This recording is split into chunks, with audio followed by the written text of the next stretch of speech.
Hi, Maaike. Hi. Welcome to Asian Business Owners. Thank you for having me. Thank you for coming. You're also a podcast host. Yes, I'm very excited to sit on the other side. Yeah, it's. I think it's more difficult. It's easier to ask the questions. Oh, really? Yeah. Okay, we'll find you out. Let me know. Yeah. So, Maaike, you are a founder and podcaster. You're a former CEO of Visa in Hong Kong and Macau. Yep. You founded FemTech Future, an advisory and investment firms that helps improve women's health. Yep. That's a big topic. Yes. Very broad. We'll see that. Just before we start, we're going to use the word femtech a lot. Yep. So can you explain to the listeners what this is? Yeah, sure. So femtech is basically a term that was coined by a lady called Ida Tin in 2018. She is the co-founder of the period tracker Clue, which you may have heard of. And she was asked at a TechCrunch conference by journalists, like, what is your category of technology? And she said, femtech, female technology. Okay. So basically what it is products and services that use technology to support the health and well-being of women. And this can be anything from digital wellness to apps to wearables to even treatment and diagnostics for menstruation, maternity, menopause, mental health. Okay. But also conditions that disproportionately affect women, like autoimmune or cardiovascular disease or endometriosis, things like that. So, for example, the period tracking app that I have is femtech. Yes. It's called Flow. Yeah. Flow. Yeah. You've heard of it? Yes, yeah. absolutely. Yeah. One of the most successful lifesaver. one of the most successful period trackers, but also slightly controversial because they have no woman in their oh, really? as founders. Yes. Okay. Okay, good to know. Something we can talk about so separately. Is there an alternative to that app? Clue. Oh, Clue. Yes. Okay. What's it? How do you spell that? CLUE. Clue. Okay. Okay. Yeah. Okay. So before we deep dive into Yes. this, because I feel like we could talk about this for hours. First, I would like to know, as you spent 25 years in C-suite jobs in corporate. Yeah. Actually, you took a big leap. How did you feel when you handed back your badge and you just walk out the building and you knew that you would start your thing? Yeah. To be honest, I was extremely excited. So obviously you don't make a decision like this overnight. I spent, as you rightfully said, 25 years in corporate C-suite roles. And I spent a lot of time bringing women into the workplace and then trying to elevate them into leadership positions. But I also realized when technology came in 2013 more to the forefront, which was the start of like the fintech boom, that particularly in technology, women were left behind. So I had like two themes in my life. One was female empowerment and the other one was technology. So I felt that the two kind of came together at one point in time. Okay. And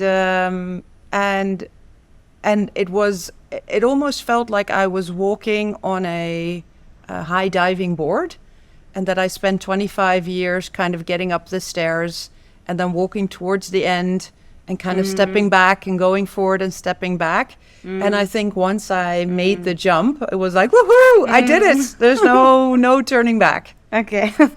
Woohoo. And then, oh, okay.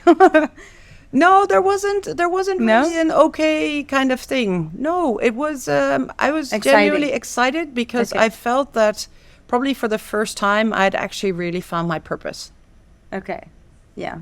Your your Instagram account it's Maaike on a mission. Yep. You kind of explained how you connected the dots between, tech and women empowerment. But was there maybe a personal experience at work or in your personal life that led you to this, you're very committed to this. It's a purpose that is beyond yourself. Yeah. You know? Yeah, so I'm a mother of 3 teenagers. I have a 21-year-old, a 19-year-old, a 17-year-old. I'm married. I've had a very successful career. Boys or girls? My eldest is a boy, then a girl, then a boy. Okay. So I'm a mother. I'm a partner. I'm a caregiver, but I'm also a CEO. And I realized actually during my career that for a lot of women that have to juggle a lot of things, their health is at the bottom of the Maslow curve, right? So you take care of everybody else, the children, the employees, your partner, your family, whatever comes. But for me, I realized when I turned 40 that I hadn't really been taking care of myself. Yeah. I didn't go to the gym. I was overweight. I wasn't doing any exercise, but also very basic medical things that you and I need to do just because we're a woman, like a pap smear, like a mammogram, continuously like, oh, I don't have time this month. I'll do it next month. And even mental health, right? Let's not even go mental health. For me, the big trigger was about my physical health and well-being. Yeah. So when I came across the term FemTech in 2018, I was like, wow, this would be such a game changer for me, because it means I'm no longer 100% dependent on the medical healthcare system that operates from 9 to 5, when I'm also a CEO, and outside of 9 to 5, I'm the caregiver, the mother, the partner. Yeah. So I thought, how amazing would it be if we can use technology to democratize the health and well-being of women? So when I came across FemTech, I thought, oh my God, this is it. This is the missing link. This is what I've been looking for. And when I started to dig into this a little bit deeper, I realized that we actually have what we call a gender health gap. Yeah. And the gender health gap is basically the care that women need versus what they can get from the existing healthcare system, just because we don't know enough about the female body. Yeah. And I came across a few fun facts about this, Yes. even before yes, we were supposed to Yes. do this. So it's really a topic that I like to learn about this. So there were a few things. First, that when they test the cars, the Yep. crash tests, they only use mannequin but Yep. male, yeah, which is, up until a few years. Yep. So I'm not talking about something in the past. yeah, This is crazy when you think about it. yes, There was also this thing about medication. yeah, The dosage is based on men, yeah, not women. And the last thing was very scary. It's about the, stroke when you Yep. have a heart attack. Yep. It's not the same symptoms yeah, correct. from a man. A man, it's the arm, you have a pain in the arm, in the left arm and in the chest. For women, it's not that at all. And many women, when they go to the emergency, saying they feel, something's bad when, I guess, Yeah. when you're going through that. And they got told they're stressed and anxious. Yes. So what you're describing is basically the gender health gap, Yeah. which has come about because traditionally the whole industry has been focused on men, and women have been treated like little men. Basically the closest to a 75 kilogram male is a white female. So everything we know about the women are basically focused on smaller white males. And all the things you describe are true.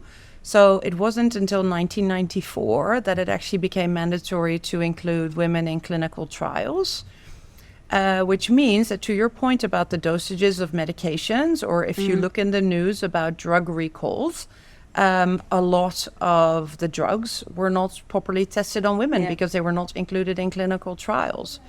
The other thing you talk about, the female heart, if you take a medicine book, you have the male heart as being the norm, and the female heart is the anomaly. Instead of saying, well, there's two kinds of heart, there's a male and a female heart. And to your point, the male heart attack is what we call the Hollywood heart attack, which is like, oh, Yeah. Oh. Yeah. But women actually get pain between the shoulder blades. And as you said, they get a lot of anxiety and sweats. And a lot of women firstly go and Google because they don't know actually that they're having a heart attack. So that's already an hour delayed. And by the time they actually make it to an emergency room, very often they get misdiagnosed because they look at this as, you know, this is anxiety or hysteria, or it is any kind of other symptom. And as a consequence, to come back to your point around medication, very often they are giving sedatives versus men would get a painkiller. Because it is seen as being something that is emotional or mentally driven. And hysteria, yeah. So the more I learn about this, the more passionate I become, firstly about educating women about their own health and well-being, but also kind of making sure that we close this gender health gap. Yes. Not only because it's the right thing to do for women, but also because it's a massive commercial opportunity. Because actually closing the gender health gap would actually add about $1 trillion to the global economy by 2040. So this would be a massive game changer for all of us, actually. I like that you mentioned that because, of course, when you start a business, you have a purpose and you solve a problem. Yes. But you also need to earn money, right? To earn your living. And I like that you mentioned that. And it's not just for the sake of saving women, but there's also an opportunity. And this is actually speaking the language of, you know, capitalism. Yeah. We live in this world and it's, you know. But what about the timing? Because when you start a business, you want to do that, you have an idea, a concept, or you see a gap in the market. How do you know when it's the right time to do that? Because you mentioned on the call we had that you published a post on LinkedIn about that, and actually it wasn't the right time at that time in 2019. And now is it? Or did you decide that it was time? Well, it was time for me. So I think, as I mentioned, 2018 was when I first came across the term FemTech. And actually, this technology is a great way, in my view, the only way to close this gender health gap, because we are so far behind. If we wait, it's going to take 250 years. So we need technology to support us in helping close that gender health gap. And I'm extremely optimistic about the opportunity because actually women's health innovation is the fastest growing area of innovation. But to come back to your point, in 2018, when I first explored whether there was a business opportunity there, it was way too early. Nobody was ready for it. Companies like Clue had only started a few years ago in Europe, and nobody was talking about this in Asia. So I had an amazing time at Visa. I joined right into 2019, which was a protest and the pandemic. So it was a very hectic time.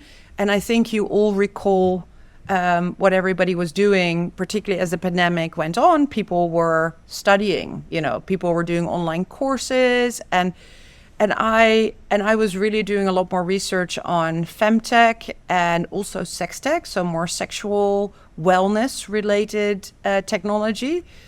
And I thought, okay, maybe now that we have gone through this a bit more, the industry is a little bit more established in the US and in Europe. Maybe now is the time to go and do something. And then there was quite a natural intervention because we came out of COVID, and my mother-in-law, she's 96 years old, 94. And my husband obviously hadn't seen her. We hadn't seen her during COVID. And he was like, I have to go back to the Netherlands to see her and support her. And I said, okay, well, this gives me an opportunity to rethink what I want to do. Okay. And I'm 53. And I was like, okay, now is actually the perfect time to go and do it. If I don't do it now, I'm afraid I'm going to stay in the corporate world for much longer. And if I really want to establish and work on this, now is a great time. So it was basically the fact that the industry was a little bit more developed in the Western world. There was a personal opportunity. And the fact that I looked at my own position and thought, okay, you've had an amazing career for 25 years. You've been talking about it for so long. Now it's just the time to jump off the diving board. Yeah. Sorry for the background noise. I'm not hearing it at all. It's very funny. We're in Chaiwala on Wyndham Street. Thank you, guys. And what about? Well, it's kind of related to what you were saying. In corporate, a few years ago, especially I guess during COVID, the rise of diversity and inclusion was very strong. Yeah. I remember I was in corporate as well at that time. Yeah. In an international company. I used to travel around Europe, and I was in marketing, but I had also this change maker hat. At some point, I had to choose because I got a job offer from that same company to have a job in what we call DEI, diversity, equity, and inclusion. Yeah. I'm passionate about this, okay, and about helping women and, about this gender gap and what we can do, but not only women, also LGBTQ and, many, many groups of people. And I turned down that offer because I thought, is it really a career that is sustainable? Is it really something that is going to persist over time? Or is it something that we can just all of us, well, ideally, all of us do instead of having maybe one department responsible for this? Yeah. And actually, I see now with Donald Trump and all these guys ruining the world, those jobs, those departments are actually disappearing, which is a shame, obviously. But what do you think about that? It's more a comment, a reflection about this, but about the sustainability of these positions and how it's maybe is there a best way to approach this? Well, so again, I do think a lot of focus has been on bringing people with diverse backgrounds, and whether it's gender, whether it's race, whether it's sexual orientation, even cognitive inclusion, right, which has become very popular. For me, I feel that we should create a culture and an environment in the workplace where everybody can come to work as their own authentic self. Yeah. That should be the aim. And whatever you need to kind of support that building of that culture, I think, is what you need to aim for. And whether that is, to your point, in my view, it is the responsibility of the leadership and of the senior management and of everybody collectively, making sure that everybody feels that they are included and feel that they belong. And that's what I'm seeing. I'm seeing a lot of a shift from DEI into belonging, to creating programs where people feel that they belong and really can bring their true authentic self. So I think it's another iteration that is happening. I don't agree with everything that is happening globally, but I do think, sometimes relooking at things and reiterating is a good thing. I also think so that's one side. The second side for me is really on the commercial side. So there is we leave a lot of money on the table if we don't have people come to work as their true authentic self. Yes. Yeah. And the other day I organized an event about the gender pain gap, which is a little bit to what you were talking about how women and men experience pain differently. But if you have such a medical condition, male or female, where every day it feels like you're being punched in the gut, whilst you're in the office, that is harming productivity, that is harming, the overall feeling in the office. You just have an employee that is not performing just because they don't feel comfortable. So actually creating an environment where people can talk about it, where they can get help, where they can get support, will actually lead to a lot more commercial opportunities going forward. So I think on the one hand, it's creating that sense of belonging, but on the other hand, also showing what the actual costs and then potential opportunities are if you really take care of your employees in the workplace. Also opportunities as in if you have a diverse team. Yes. Maybe you'll think of more solutions that you haven't thought of, because you have more different mindsets, different mind brains. space and minds, thinking together. Absolutely. Yeah. Okay, before we continue, I have some quick questions for you. Sure. So the FemTech app that you use the most? Well, I'm menopausal, so I don't have to use a period tracker anymore, but I'm now very much using an app which isn't really on the market yet, but I'm testing it. It's called Soul. It's a Spring of Life, so it's a menopause community.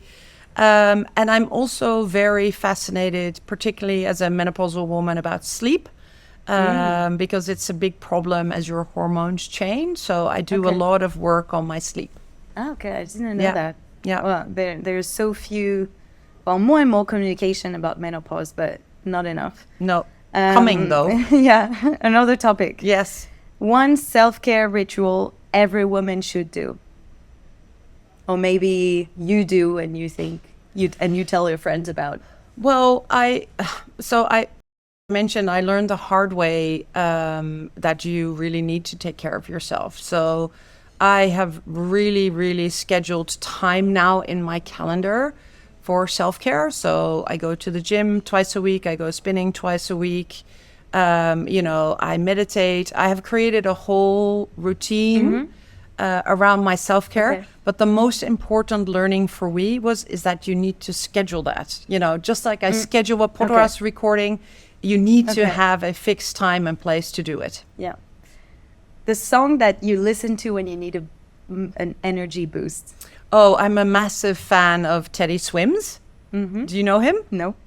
Oh, you know his songs. Maybe. And now obviously you're going to ask me to sing them, but well, I'll let you do it. Listen later. Yeah, Teddy Swims. I'm a huge fan. Okay. Mine is Sia, Unstoppable. Oh, yeah.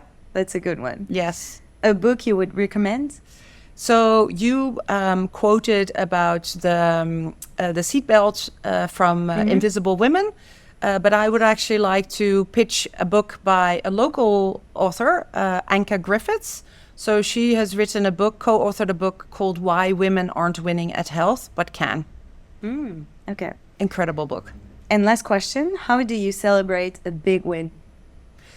With a massive facial and massage at the Four Seasons.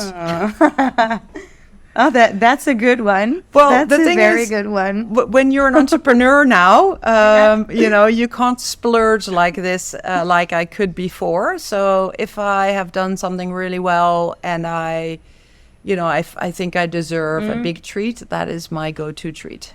Of course we deserve it. Of course. We deserve it every day, but as an entrepreneur, you also need to make sure you can actually afford it. Yeah. Okay, that was cool. As a woman entrepreneur or business owner, I don't know which one. I think business owner is both. More I like real. Entrepreneur though, but yeah, it's a business owner, absolutely. I guess you came across stigma. Different type of stigma, maybe related to your gender, maybe related to the fact that, we touched upon this, many like men who, were in C-suite positions. Yeah. Later they are just, in part of boards of many companies and they're like, I know everything. I'm a consultant and know everything. So maybe people were expecting you to do that. In a way, you also help. Maybe you're part of boards. I don't know. So was there a stigma that you experienced, and also how did you react to it? So what I find really interesting to observe is that you're right. When a man at my level would leave the corporate world, everybody would immediately be calling him for like a board position, like an expert. a paid board position. Nobody called me. I found that shocking to experience, but there was nobody that called me. With that, and then when I talk to people about what I do, the first response from women is like, oh, it's so good that you're doing this. This is really needed. Implying almost that it's like charity work, because a lot of senior women that retire from these kind of roles that I've been in would go and do charity work, or I feel also that education. As a woman, when you have a business, no matter how old you are, people tend to think either it's a charity or maybe a hobby that then you will turn into a business. You know what I mean? Yeah. So I don't think people looked at it as a hobby, but I do think they looked at this as a charity work that I was doing. So I really have to explain many times, like, hey, this is for profit. I think there was also an expectation that financially I was kind of done, so that I could afford just to go and do, well, maybe a hobby or do something that I enjoy doing. But again, this is a passion and a mission. But the work I do supporting the FemTech companies with their growth strategies, with their fundraising, or working with the corporates or the insurers is very much a for-profit business. But yeah, the perception had been slightly different than I expected it to be. And what space does it take in your mind? Is it something you just, when you get told comments like that, you're just ignoring, or? Yeah, I have to ignore it just for my own sanity. But I get really interesting feedback. So the other day I was at a big event, very, very senior people, and I was talking to a very senior gentleman, and one other male joined, and he said to the guy, oh, but you don't need to talk to her because she only does women's health. So I'm like, okay, that's fine. And I also noticed that when you're no longer in corporate, and when you do this kind of stuff, particularly in an area that is slightly stigmatized and taboo, you've kind of fallen off all the invitee lists, which is also interesting. But I'm totally fine with it. Every once in a while, but a very, very infrequent, do I have a, my God, how nice would it be if people would just be a little bit more open and receptive to understand what I'm trying to do and why this is such an amazing opportunity. But in all fairness to everybody out there, when I started in FinTech, the response was the same. A lot of people from corporate life didn't understand what the FinTech companies were doing. They didn't understand what they were going to be bringing differently. And, now we are 10 years on and FinTech is very much embedded in society. And I feel the same is going to happen with FemTech.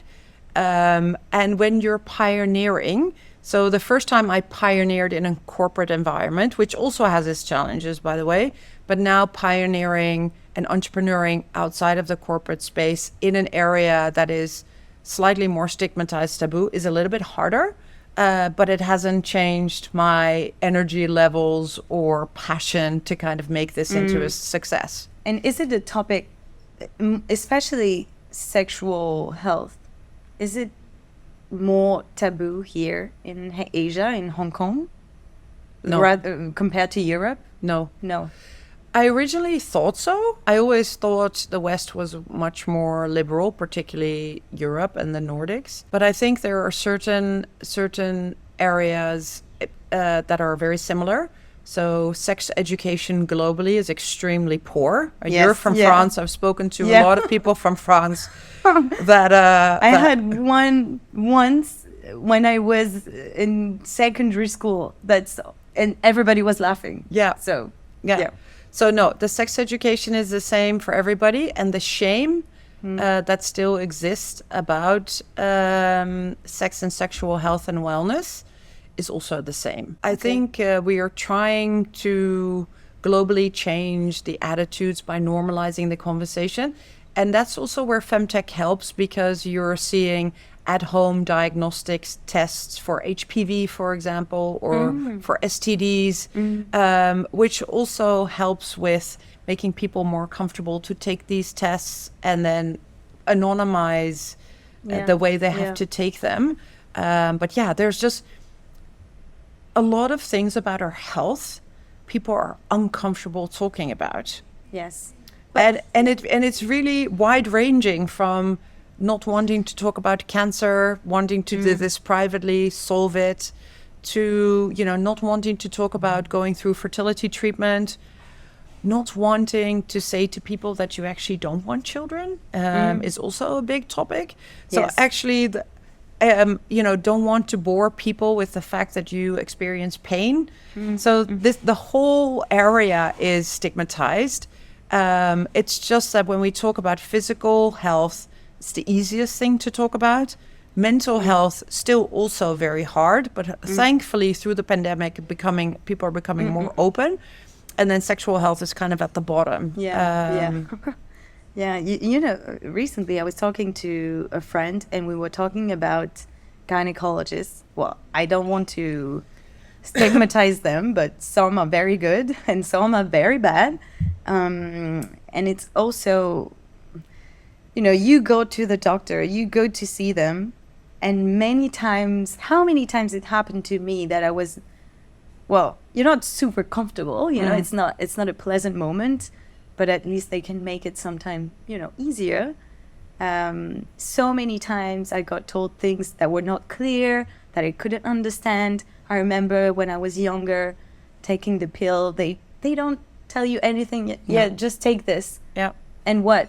Yeah. Am I aware of how I should take it? And is it every day or just, 21 days or 28? You don't know. So all of this, I guess it's even broader than, of course it's broader than FemTech, but it's also the doctors themselves.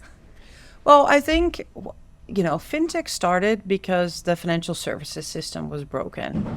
FemTech started because, to a certain extent, the healthcare system is broken. And the women that originally founded a lot of these companies were trying to solve for their own problems and the own experience they had in the healthcare system. There's a lot of amazing things that we should be very grateful, particularly in Hong Kong, for the amazing options that we have for healthcare. But there are so many things that we can improve to create a better health experience. And when you talk about your own experience, I think the big problem is that a lot of women don't even know. You don't know what you don't know. So if you don't get the education at home, if you don't get the education at school, if you don't get the education from your doctor, you go to Dr. Google, or these days you go to TikTok and Instagram. There is so much misinformation out there that influences you.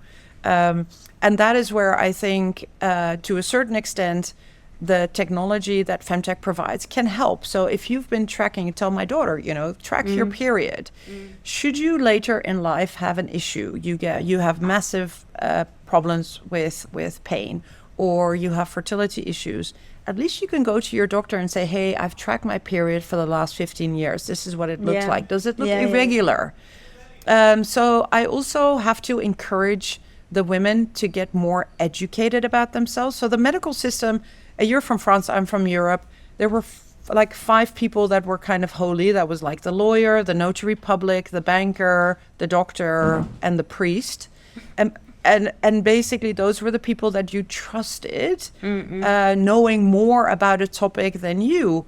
But unfortunately, we now see that they also have gaps in their knowledge. And women owe it to themselves to educate themselves, to talk more amongst each other about their issues. Because if you don't talk to anybody about your mental health issues or about your concerns about having a baby, then other women also won't feel comfortable to talk about it. So we have to normalize the conversation about it.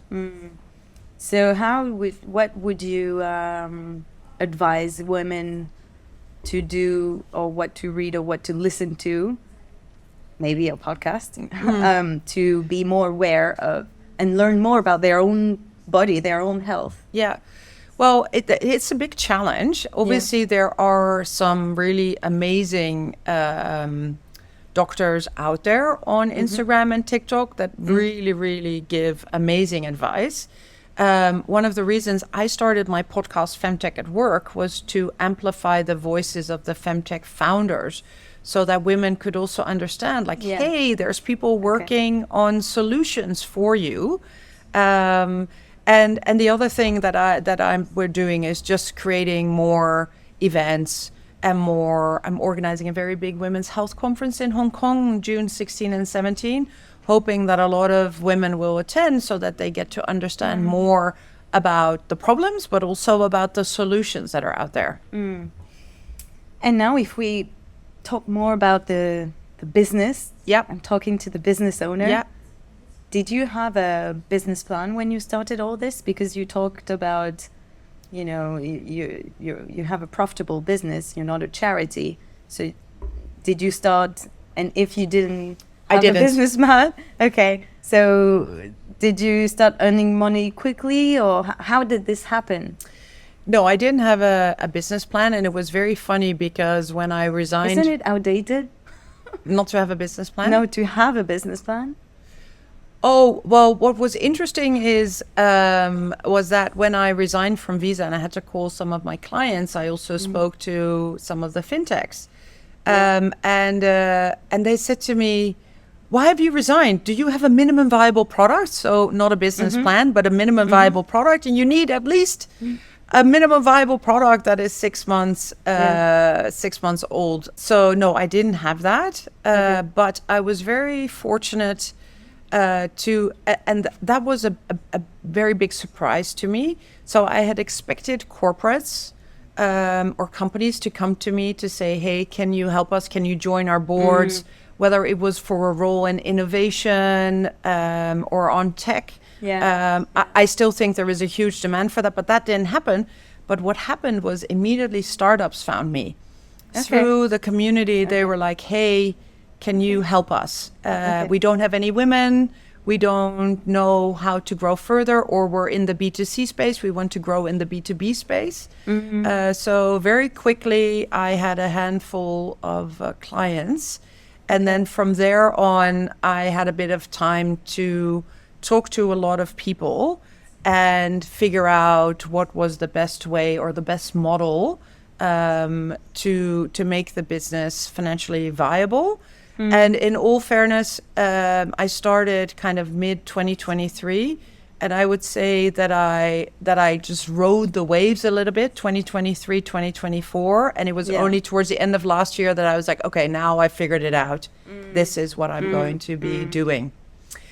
The difference maybe is because I was a CEO at a company, I felt, for me, integrity is very important. So I felt I didn't want to do other things in the boss's time. So maybe other people have more freedom to kind of work on a business plan. And I felt I had to resign first before I could focus more on this plan. Talking about plans, what's the next big thing on your list for FemTech Future? Well, basically, I focus on three different areas. One is the advisory and the consultancy, where I work with femtech companies, corporates, insurers, and that's going well.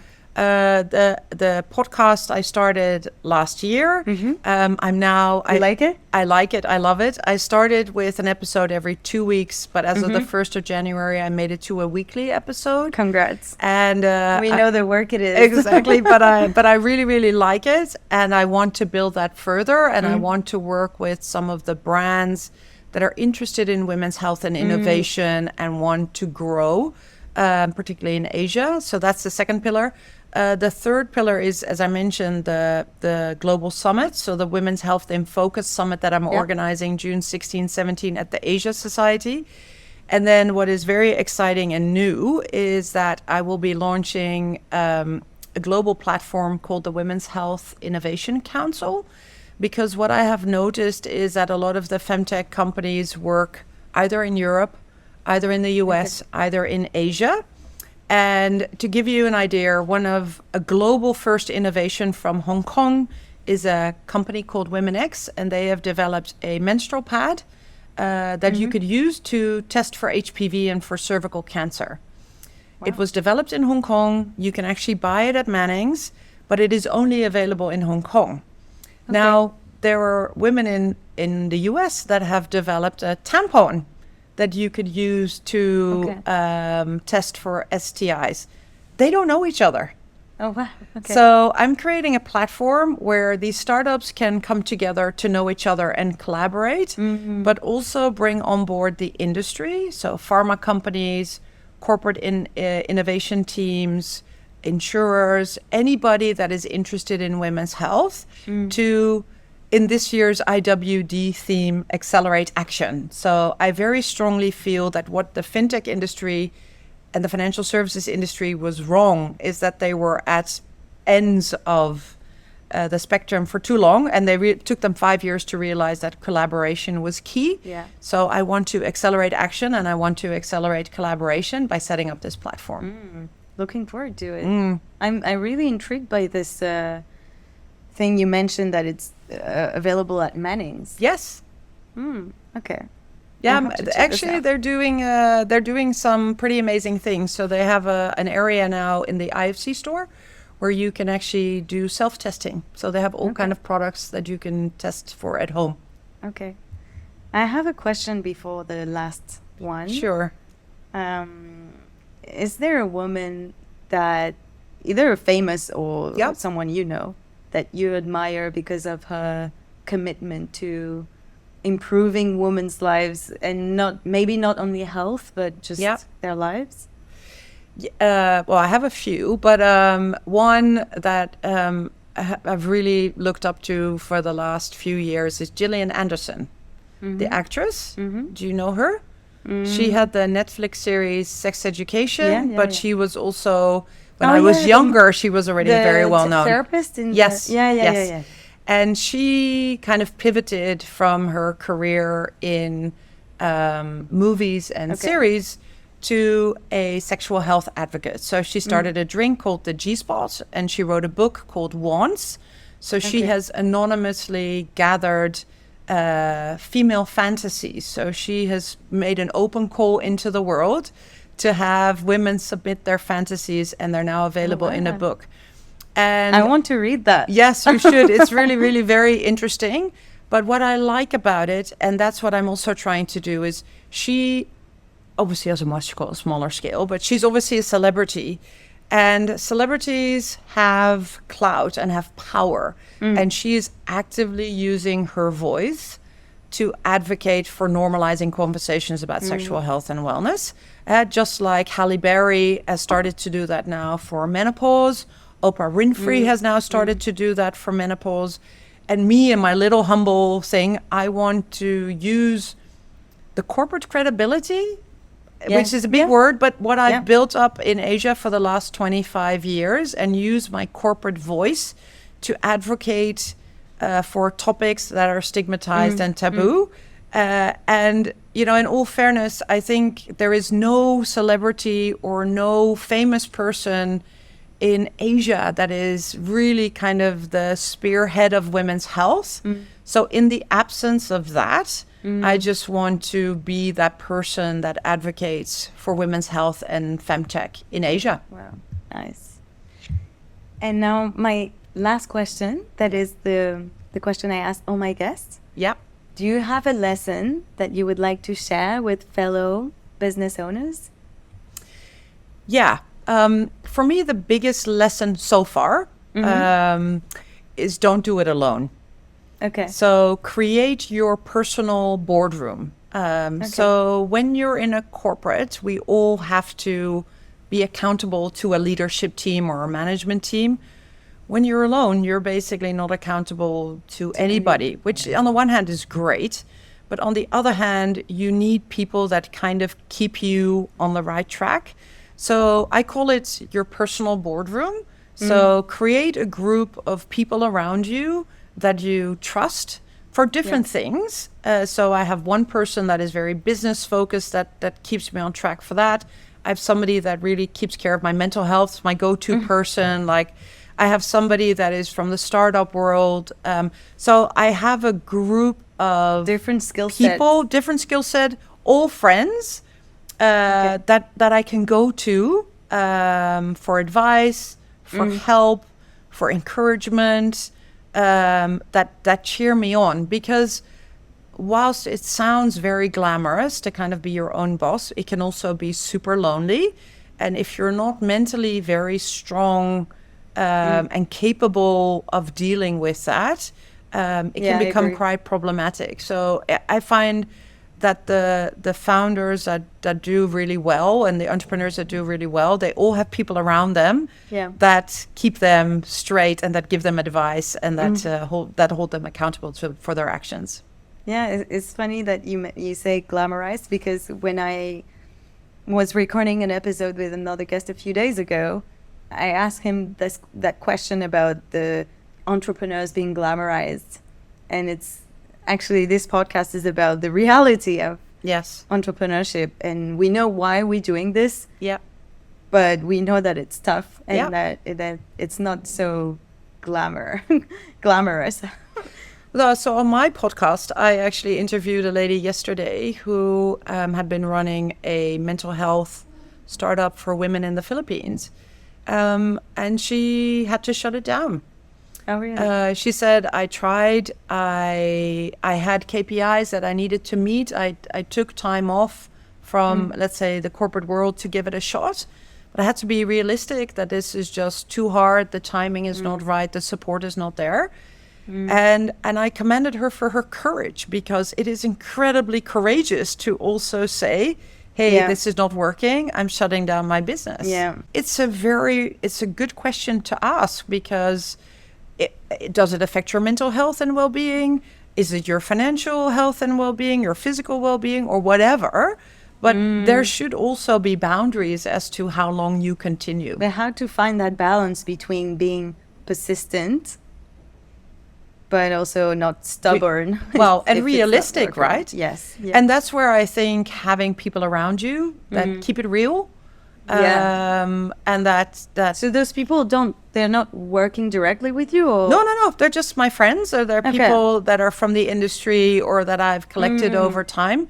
What is interesting about a personal boardroom is that it also changes over time. So I've only been doing this for 2 years, but I've always had a group of people around me, and at one point in time, you may whatever it is that you were discussing may not be relevant anymore.